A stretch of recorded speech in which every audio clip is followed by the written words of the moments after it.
Hello friends, এখন আমি কড়াই চিকেনের জন্য কড়াই মশলাটা বানিয়ে নেব। শুকনো লঙ্কা, সাদা জিরে, গোটা গোলমরিচ, গোটা ধনে, মৌরি এগুলোকে শুকনো খোলায় ভেজে গুঁড়ো করে নেব।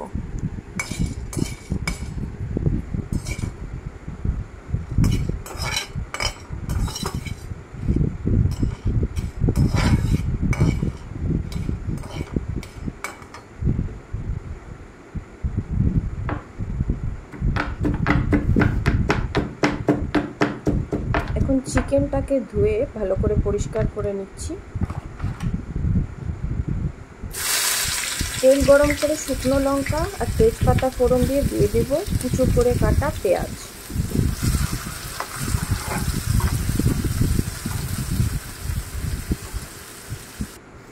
এর মধ্যে দিয়ে দিচ্ছি এখন আদা রসুন পেস্ট। এগুলোকে একটু কাঁচা গন্ধ যাওয়া অবধি নেড়ে চেড়ে নিয়ে দিয়ে দিচ্ছি হলুদ গুঁড়ো, ধনে গুঁড়ো, জিরে গুঁড়ো আর শুকনো লঙ্কা গুঁড়ো।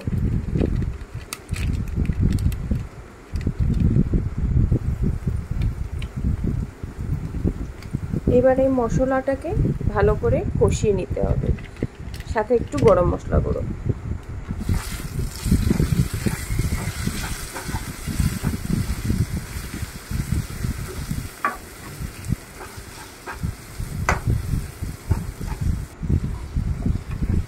দিয়ে দিলাম টমেটো কুচি।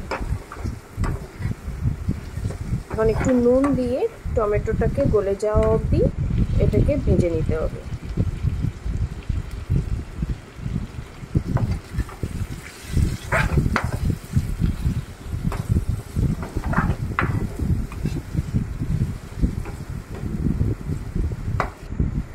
এখন দিয়ে দিচ্ছি ফেটানো টক দই।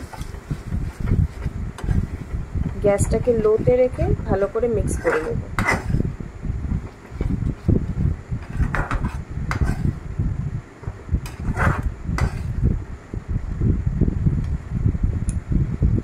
দেখুন মশলাটা খুব সুন্দরভাবে কষে গেছে, তেল ছেড়ে দিয়েছে।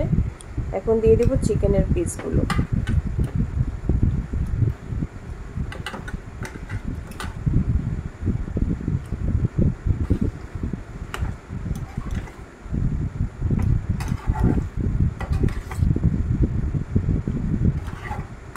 ভালো করে মিশিয়ে নিতে হবে মশলার সাথে।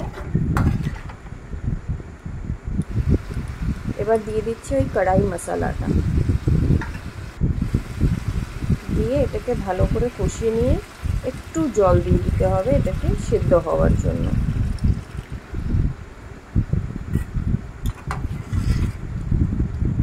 আমার চিকেনটা ভালো মতো কষেও গিয়েছে, আর এখন ঝোলটা ফুটে 10 মিনিট মতো রেখে দিতে হবে যাতে চিকেনটা সেদ্ধ হয়ে যায়।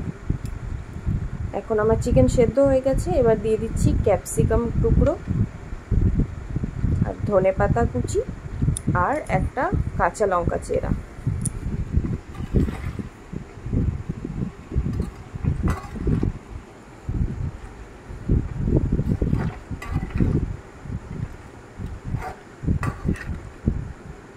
ভালো করে মিক্স করে এতে দিয়ে দেব এখন কসুরি মেথি,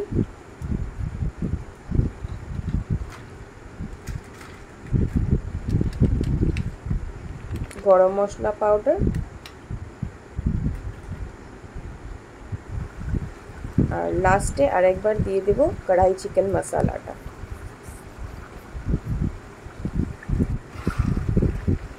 আপনারা যতটুকু প্রয়োজন গ্রেভি রেখে গ্যাস অফ করে দিতে পারেন। এখন এই যে আমার চিকেনের ফাইনাল লুক। অবশ্যই ট্রাই করবেন। Bye bye.